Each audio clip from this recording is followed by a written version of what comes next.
Hello students, today in this video we are going to discuss about the trigonometric function exercise 3.8, and in this lecture we have to discuss how to find general solution for given trigonometric functions. Now from exercise 3.8 question number 5th is here. Question number 5th, if sine theta is equals to 1 upon 2, then find the general solution of the given function. Now if sine theta is equals to 1 by 2, so look at here, as we know that the value of sine theta is equals to 1 by 2. This is the value of sine 30 degree. It means this is may be written in this form of radian is equals to sine pi by 6. It means this case is also comparing with sin x is equals to sin y. In this case, general solution of the given by x is equals to n pi plus minus 1 to the power n y, where n belongs to integer. इस important फार्मूले का हम use करेंगे. अब यहाँ पर y जो है, y का मतलब हो जाता है इधर की value means pi by 6. y is equal to pi by 6 है हमारे पास, और x की वैल्यू हमारे पास यहाँ पर थीटा है. इस तरीके से हम लोग यहाँ पे जो जनरल सोल्यूशन निकालने वाले हैं थीटा के रिगार्डिंग निकालेंगे. Means theta is equal to अगर हम लोग लिखते हैं तो n pi plus minus 1 to the power n, value of y is pi by 6. और इसी को अगर थोड़ा सा और सिंप्लीफाई करें तो यहाँ पर बहुत ध्यान से देखेंगे हम लोग कि theta is equal to n pi plus minus 1 to the power n. N की वैल्यू पर यहाँ पर कोई भी वैल्यू हम लोग पुट नहीं करेंगे, क्योंकि ये जनरल फार्मूला है. एन की जितनी वैल्यू पुट करेंगे वैसे आंसर हमको मिलते चले जाते हैं. Means sine theta is equal to 1 by 2 के लिए जनरल सोल्यूशन आ गया हमारे पास. Theta is equal to n pi plus minus 1 to the power n into pi by 6, where n belongs to integer. आइए सेकंड क्वेश्चन देखते हैं इसका.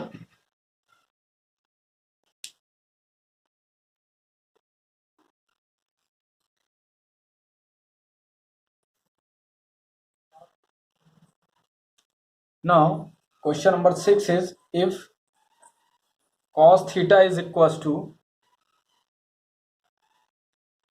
root 3 by 2, then find the general solution. तो सबसे पहले हम लोग क्या करेंगे, it is implies that cos theta is equals to root 3 by 2. cos में cos 60 की वैल्यू होती है, सॉरी cos 30 की वैल्यू रूट 3 by 2 होती है. तो cos 30 का मतलब हो गया कि हम लोग इसको लिख सकते हैं cos पाई बाई 6. और जैसे हम लोगों ने इसको cos पाई बाई 6 लिखा तो हमारे पास अब की बार का जो केस हो जाएगा cos x is equal to cos y का केस हो गया. इसके लिए जो जनरल सोल्यूशन का फार्मूला होता है वो होता है x is equal to 2n pi plus minus y, where n belongs to integer. अब ध्यान से देखेंगे यहाँ पर अगर हम लोग कंपेयर करें तो x के प्लेस पर तो इस क्वेश्चन में थीटा था, तो हम लोगों ने थीटा का यूज कर लिया. In the place of x this is theta and 2n पाई, इसमें कोई चेंजेस नहीं, प्लस माइनस y की वैल्यू हमारे पास पाई बाई 6 थी, हमने लाकर पुट कर दिया, where n belongs to integer. अब इसको और सिंप्लीफाई करने की कोई रिक्वायरमेंट नहीं, क्योंकि यही फाइनल आंसर है. तो इस तरीके से cos का भी केस हम लोगों ने देख लिया. आइए एक tan का केस देख लेते हैं. मीन्स क्वेश्चन नंबर 7 को सॉल्व कर लेते हैं. जनरल सोल्यूशन के रिगार्डिंग क्वेश्चन नंबर 7 आइए हम लोग देखते हैं. If tan x is equal to, या इस तरीके से क्वेश्चन थोड़ा चेंज कर लेते हैं, root 3 tan theta is equal to 1 by root 3, then find the general solution. तो देखिए इसको हम लोग कैसे लिख सकते हैं. It implies that tan theta is equal to 1 by root 3. It means tan theta की जो वैल्यू आने वाली है 1 बाई रूट 3 में tan 30 होता है, tan 30 की वैल्यू 1 बाई रूट 3 होती है. इट मीन्स यहाँ से भी हमारे पास केस जो आने वाला है tan पाई बाई 6 का केस आ गया. और tan theta is equal to 10. It means यहाँ पर हम जो फार्मूला यूज करेंगे वो tan x is equal to tan y का फार्मूला यूज करेंगे, और tan x is equal to tan y के केस में जो फार्मूला होता है वो होता है n pi x is equal to n pi plus y where n belongs to integer, n integer को बिलोंग करता है। तो इस क्वेश्चन के रिगार्डिंग हम देखें तो हमारे पास थीटा इज इक्वल टू हो जाएगा n पाई प्लस वाई की वैल्यू हमारे पास पाई बाई 6 है। This is the required general solution for this question √3 tan theta is equal to 1 by √3 where n belongs to integer. इस तरीके से हम लोगों ने यहाँ पर साइन थीटा, कॉस थीटा और टेन थीटा के तीनों के एक एक क्वेश्चंस को यहाँ पर समझा कि किस तरीके से जनरल सॉल्यूशन के फार्मूले को हम लोग सॉल्व करते हैं। आइए नेक्स्ट क्वेश्चन देखते हैं।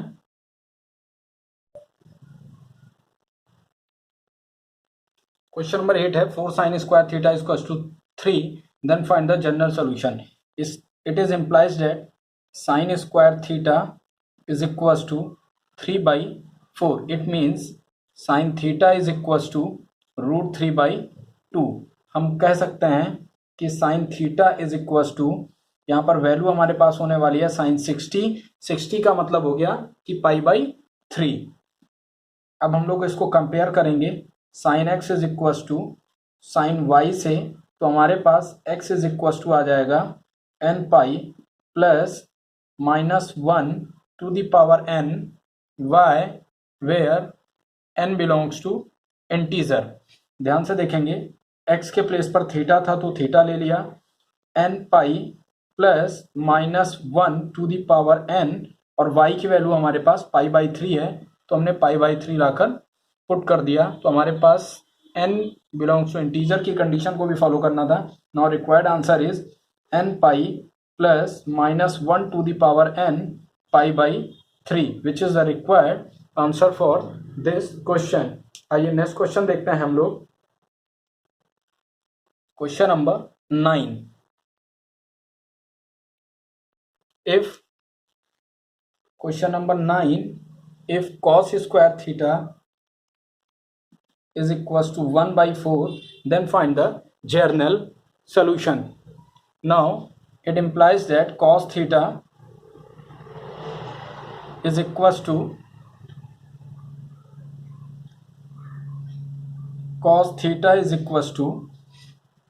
1/2. Now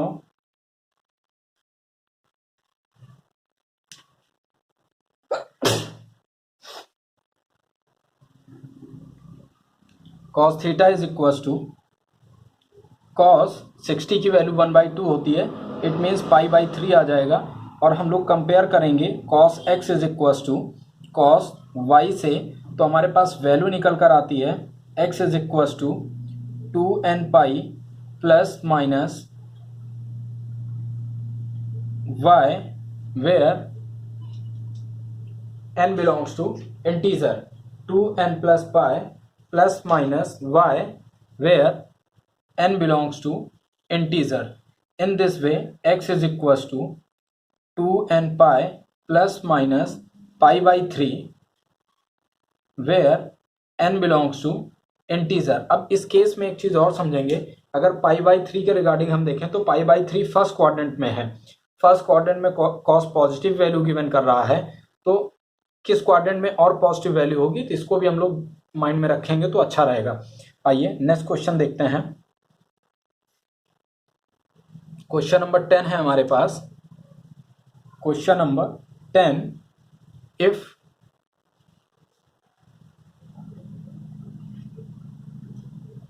tan square theta is equal to 1/3 then find the general solution. Now tan theta is equal to 1/√3 case को कंपेयर करें तो हमारे पास आ गया tan theta is equal to tan 30 का मतलब हो गया पाई/6। It means when we have to compare with this equation tan x is equal to tan y, then we get general solution for this condition x is equal to n pi plus minus n pi plus minus y where n belongs to integer. Therefore x is equals to n pi और y की value हमारे पास पाई/6 थी, then plus minus पाई/3 6 where n belongs to integer. इस तरीके से हम लोगों ने यहाँ पर अब की बार sine theta, cos theta, tan theta के स्क्वायर फॉर्मेट के भी क्वेश्चन को सॉल्व किया यहाँ पर। आइए अब कुछ अदर क्वेश्चन हम लोग सॉल्व करने की कोशिश करते हैं। तो हमारे पास अब की बार क्वेश्चन है, अगर क्वेश्चन नंबर 11 देखेंगे हम लोग। क्वेश्चन नंबर 11 है हमारे पास, if cos 4x is equal to cos 2x। अब देखिए इसको अगर हम लोग कंपेयर करते हैं, इस क्वेश्चन को मैं दो मेथड से बता देता हूं। सपोज करिए अपने पास cos 4x is equal to cos 2x है, तो केस हमारे पास कौन सा हो गया, cos x is equal to cos y का केस हो गया। और cos x is equal to cos y के केस में हम लोग जब यूज करते थे तो हमारे पास x इज इक्वल टू आता था 2n pi plus minus 2n pi plus minus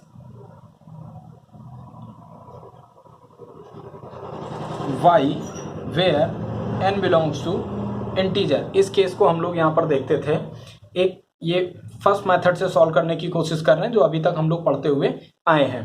तो अब इसमें अगर हम लोग कंपेयर करें तो हमारे पास y की वैल्यू यहाँ पर क्या है, 2x है, और x की वैल्यू क्या है, 4x है। y और x दोनों हमारे पास यहाँ पर x के फॉर्मेट में गिवन है, तो कंफ्यूज होने की कोई ज़रूरत नहीं है, बल्कि हम लोग इजी वे में इसको सॉल्व कर सकते हैं। आइए देखते हैं कि x is equal to, x के प्लेस पर हमारे पास वैल्यू ध्यान दीजिएगा यहाँ पर क्या है, 4x है, तो 4x पुट कर दिया, 2n पाई प्लस माइनस, और y के प्लेस पर 2x था, इसको पुट कर दिया where n belongs to integer.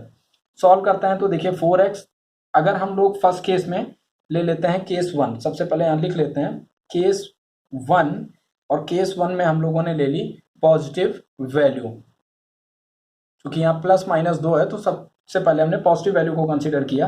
Then 4x is equal to 2n pi plus 2x, 2x इधर लाएंगे तो हम हो जाएगा हमारे पास 2x is equal to 2n pi.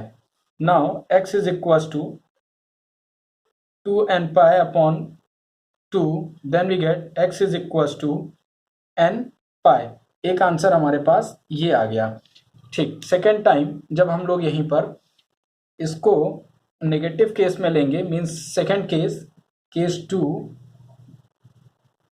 To में when negative value is taken, then we get 4x is equal to 2n pi minus 2x, minus 2x shifted to LHS sides, then we get 4x plus 2x gives out 6x is equals to 2n pi. Now x is equals to 2n pi upon 6. It means x is equals to n pi by 3 where n belongs to integer। इस तरीके से हमारे पास answer में जो value निकली x is equals to n pi by 3 और x is equals to n pi by 3 हमारे पास required answer आया। अब इसके एक दूसरे मेथड को हम लोग देखते हैं, सेकेंड मेथड, जिसमें हम इस फार्मूले का यूज ना करके, मीन्स फार्मूला तो यूज करेंगे लेकिन सॉल्व करने की टेक्निक को चेंज करेंगे। आइए देखते हैं, अगर हम लोग इसको कर दें cos 4x और इसको इधर ले लें तो हमारे पास हो जाएगा cos 2x is equal to 0।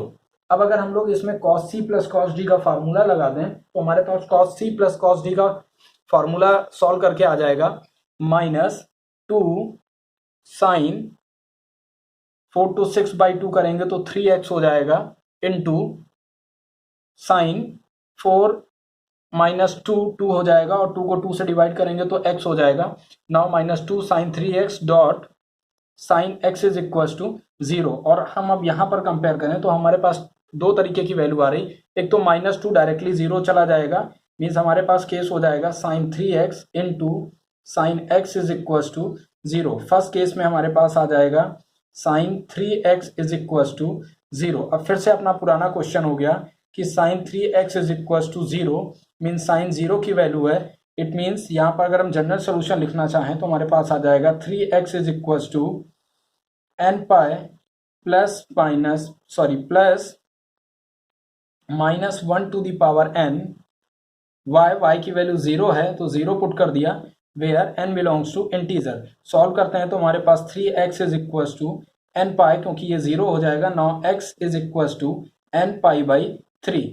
तो एक आंसर ऑलरेडी हमारे पास आ चुका है। सेकेंड वैल्यू के लिए अगर हम लोग देखें तो सेकेंड वैल्यू के लिए अब की बार हम लोग sine x is equals to 0 को अगर लेके चलें, sine x is equals to 0 के केस को अगर हम लोग फॉलो करें तो हम लोग इसको लिख सकते हैं sine x is equals to sine 0।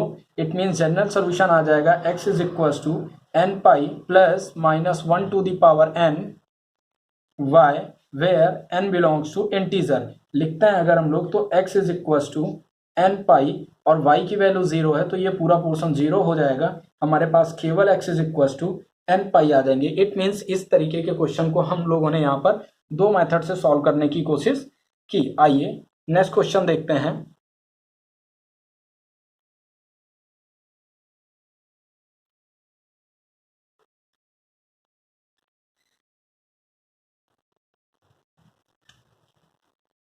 Question number 12 है हमारे पास। If cos 3x plus cos x minus cos 2x is equal to 0 की कंडीशन गिवन हो, तब हमें जनरल सोल्यूशन फाइंड करना है। ऐसे में जनरल सोल्यूशन फाइंड करने के लिए सबसे पहले हम यहाँ पे इसको cos c plus cos d apply कर सकते हैं। तो cos c plus cos d जैसे ही अप्लाई करेंगे, या एक काम कर सकते हैं, यहाँ पर देखिए cos c plus cos d जब हम लोगों ने अप्लाई करेंगे तो हमारे पास इस पर आ जाएगा 2 cos 314/2 करेंगे तो 2x हो जाएगा into cos c minus D means 3 minus 1 2 हो जाएगा, और 2 से डिवाइड किया तो cos x हो गया minus cos 2x is equal to 0। अब यहाँ से हम लोग cos 2x को कॉमन ले सकते हैं। cos 2x कॉमन लेने पर वैल्यू आ गई 2 cos x minus 1 is equal to 0। और अगर हम कंपेयर करें तो हमारे पास 1 वैल्यू कम हो जाएगी, cos 2x is equal to 0 and another 2 cos x minus 1 गोज टू 0। यहाँ से हमारे पास cos x की वैल्यू निकल कर आएगी 2 cos x is equal to 1। Therefore cos x is equal to 1/2, और यहाँ पर हमारे पास आ गया cos 2x इक्वल टू 0। फिर से हमारा वही इजी सा क्वेश्चन बन गया। क्वेश्चन नंबर 1 2 3 जैसा कंपेयर कर लें अगर हम लोग तो हम इसे लिख सकते हैं cos 2x is equal to cos 0 और cos 2x is equal to cos 0। Therefore general solution is given by x is equal to 2n pi plus minus 2n pi plus minus, और यहाँ पर चूंकि ये वैल्यू 0 है तो जैसे ही value हमारे पास 0 होती है तो हम ऑड मल्टीपल की बात करते हैं। तो ऑड मल्टीपल के केस में इसको थोड़ा सा इस वे में भी हम लोग समझ सकते हैं ताकि आपको और अच्छे से क्लियर हो जाए। देखिए हमारे पास cos 0 का जब केस आता है, cos 0, तो cos 0 का मतलब होता है cos 90। cos 90 का जब भी केस आता है तो हम लोग 2n plus 1 means 2n plus 1 multiplied with pi by 2, क्योंकि cos 90 की वैल्यू ही 0 होती है। तो 2n प्लस 1 यहाँ पर क्या है, दिस इज ऑड मल्टीपल। ये वैल्यू क्या है, ऑड मल्टीपल की वैल्यू है, क्योंकि ऑड मल्टीपल होगा तभी cos 90 0 हो जाएगा। अगर हम लोग इवन वैल्यू ले लेते हैं तो cos 90 का केस नहीं बचता है, बल्कि वो cos पाई का केस हो जाता है, और cos 180 की वैल्यू -1 होती है। इसलिए हम लोग यहाँ पर cos 2x is equal to 0 का जो केस था, अगर यहाँ हम लोग इसको कंपेयर करें cos 2x is equal to cos y और ऑड मल्टीपल के केस से देखें तो हमारे पास 2x इज इक्वल टू हो जाएगा 2n plus 1 and odd multiple of pi by 2। ऐसा कर लेने पर इतना 2n प्लस 1 पाई बाई 2 का केस आ गया हमारे पास। और जैसे ही 2n प्लस 1 पाई बाई 2 को अगर हम लोग ध्यान से देखें तो इसमें कुछ नहीं करना, केवल x की वैल्यू जब निकालेंगे तो हमारे पास हो जाएगा 2n प्लस 1 और ये 2 इधर शिफ्ट होके हो जाएगा pi by 4 which is the required answer. इस केस में हम लोग देख लेते हैं सेकेंड केस जो हमारे पाल आया है, cos x is equal to 1/2। तो cos x is equal to, जब ये 1/2 आया है तो इसको देखिए ध्यान से, cos x is equal to cos 1/2। तो cos में 1/2 किसकी वैल्यू होती है, तो cos में 1/2 वैल्यू होती है हमारे पास cos 60 की। 60 का मतलब होता है पाई बाई 3। और कंपेयर करते हैं, then general solution is given by 2n pi plus minus y के प्लेस पे क्या है हमारे पास pi/3 where n belongs to integer, which is the required answer for this question. Now thank you class.